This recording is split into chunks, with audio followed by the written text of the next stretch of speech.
can I say something now? That's with that introduction. Thank you so much. It's really an honor to be here. I started running late in life. In my 60s, I ran some marathons, and I learned that there's really two marathons. The first 20 miles, that's one marathon, and the second race is the last 6.2 miles. And that's kind of a metaphor, I think, for my life. I graduated in 1969 with a degree in sociology from here at my wonderful this wonderful university. I was a reasonably good student, but I really wasn't sure what I was going to do with my life. I had a minor in education, and I did an internship in history. I was interested in history at Amherst High School, and I wanted to stay in this area.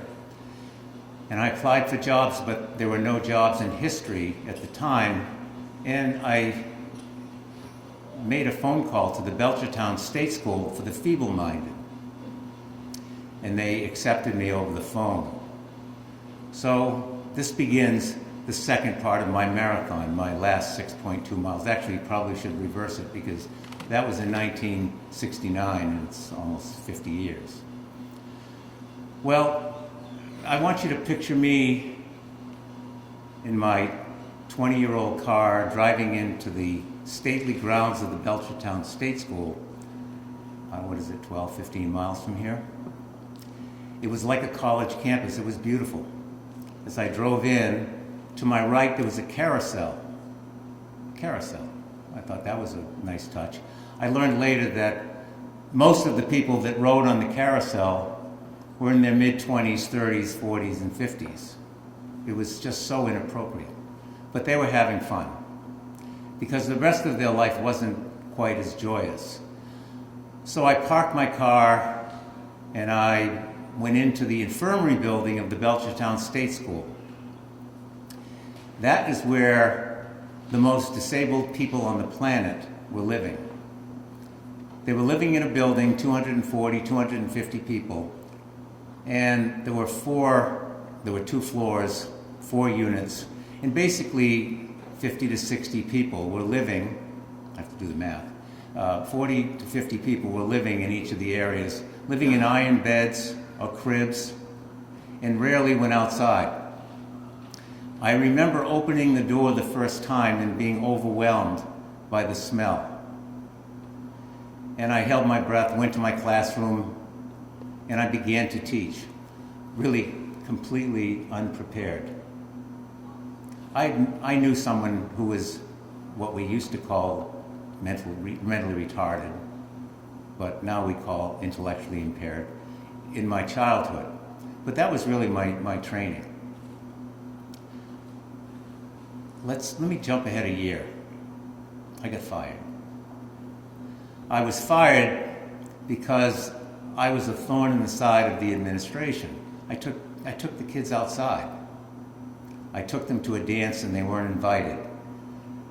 And I guess the most important thing, at least as I look ahead as I look back on my life now, I was working with children with cerebral palsy who were unable to speak.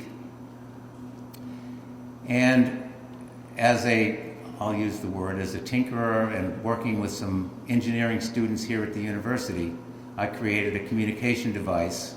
Basically, it was just imagine 44 lights around the circumference of a circle, and you could control those lights by turning your wrist, and mercury would flow, and it would cause that successive lights to be lit. And in the middle of that template, I put a template in the middle of that circle, and when it stopped, it could be a picture, it could be a letter. At the time, it was actually something called the initial teaching alphabet. We don't need to get into the details. But it was giving, especially 2 teenagers, 13-year-old teenagers living in this institution, the ability to begin to communicate. Now, they could communicate with their body. They could communicate with their eyes. Ron, for example, told me that his grandfather had passed away.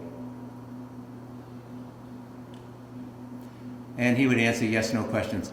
These individuals understood as well as you do they understood as well as you do, but they were unable to express themselves. So this was the beginning of expressive, for me at least, it was the beginning of expressive communication.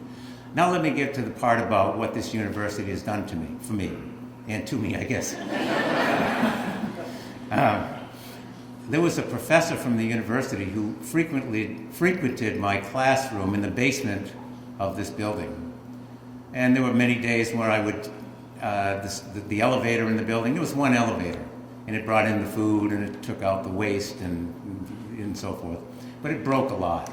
And so I had spotters, and we would take the kids down in their wheelchairs, and you can imagine how much the administration appreciated that little gesture.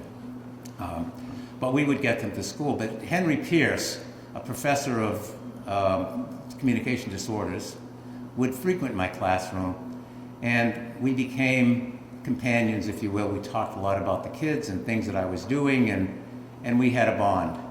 So I mentioned that I got fired, and I remember, like it was yesterday, a day that I was sitting under a tree with my letter that said that I was no longer, I was fired. So I showed this to Henry. He came by and he said to me, and again I remember, "You look forlorn." And I said, "Look at this." Picked up the paper, read it, just looked at me and said, "What'd you expect? What'd you expect?" So I learned, after trying to get my job back, what I learned was that I wasn't fired, I just wasn't rehired. And so Henry, this is sort of my graduate, the movie The Graduate. The graduate moment for me was when Henry, was going to give me advice, and he said, "Speech pathology." I mean, that was about as meaningful as plastics, but it was speech pathology. Henry said, you're going to come to the university, you're going to get a master's degree, you're going to become a speech pathologist. I didn't have a lot of options. I was thinking about maybe selling insurance or cars, but I took the challenge. And that's again is sort of maybe the next 5 miles of this marathon. Henry made it possible, and it was clear that I was a serious person now. And I had incredible experiences, including going further with this device that I had created, and wrote a master's thesis. I was telling the group last night, Jay Melrose was the director of the clinic at the time. Our current director is here now. And Jay was a great guy, came from the University of Iowa. And I wrote the first draft of my thesis, and I handed it in, and a week later I was walking through the clinic, and Jay said, "Can I see you for a minute?" And I'm already, I'm standing tall thinking, I've got my thesis done. I said, "Well, what'd you think?" And he looked at me and said, "That was awful. That was just awful." He said, "But I'm going to work with you." So Henry did what he did to get me where I was at this point at the university. And Jay Melrose worked with me a couple of times a week for a couple of months. And he taught me how to write. And then Harris Nober was the chairman of the department. And Harris said, you're not ready to go out and practice. You need to go on. And he said, and I think you need to go to Syracuse. Sorry, Marjorie. Because Ruth Lencioni was there, and she had done some groundbreaking work in cerebral palsy, early work in cerebral palsy, and Burton Blatt was there. And Burton Blatt was the dean was the director of special education at the time, became the dean. And he invited me to be part of the Center on Human Policy, where their primary mission was deinstitutionalization, was getting children out of these horrid conditions and getting them into the community. Brett used to say, what's done in the community is always better than what can be done in any institution. So I had the opportunity to understand humanity as expressed by someone so accomplished, and also to study with Ruth. And from there, I had the privilege of going to Mayo Clinic. I had a continuing passion for working with people with severe communication disorders. Henry said to me at the time, let me go back when we were talking, and he said, you're going to be able to do you can continue to think the way you think and do what you've been doing.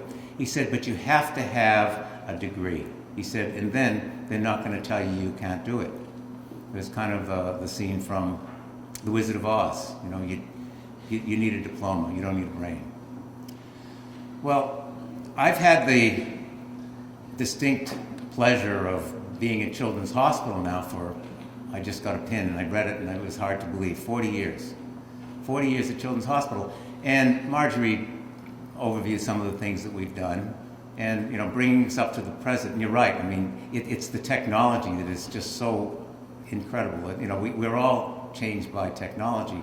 But for people with disabilities, it offers such an extraordinary opportunity. We just finished a study looking at the delivery of messages through an Apple Watch. So imagine a child with autism who has some social issues and maybe they stand too close or they chew with their mouth open, and their parents in a public setting are always saying, you know, step away, close your mouth. We can now just send a message and you feel that little cue on your wrist and you turn your wrist and there's the message. Stand back a little bit. It can be delivered with text, it can be a picture. We've done a lot of work with pictures and so forth. The technology is different than when I did that analog device with the help of 2 engineering students and Ian Thompson, who was the professor in engineering. It's changed, but it allows us to do things with people that they could never do before. And I think that this technology is one of the reasons that we've been somewhat successful in bringing people out of the institutions and into the community. So I have been incredibly fortunate, and you're giving me an award, and I really appreciate it, but I should be giving this university an award because of what it's done for me. And I certainly never forget that. This area, this university, the people, the department. I received an email 2 weeks ago from Harris Nober's wife, Linda. And she just said, I just read the blurb from the School of Public Health and Health Sciences. Congratulations. She said, Harris would be so happy. And that sort of captures the university for me. It's caring and listening to the students speaking about their experiences and their defining moments, and they all went back to faculty members who made a difference. And that's what's made a difference for me. That's what's changed my life and let me continue on my journey getting to the, I don't know where I am now, you know, it's 26.2 miles. What do I have, another 20 to go, 15.2, maybe it's 0.2, I don't know. But I thank you all for coming and listening to me today, and I truly appreciate this award. It means a tremendous amount to me coming from this university. Thank you very much.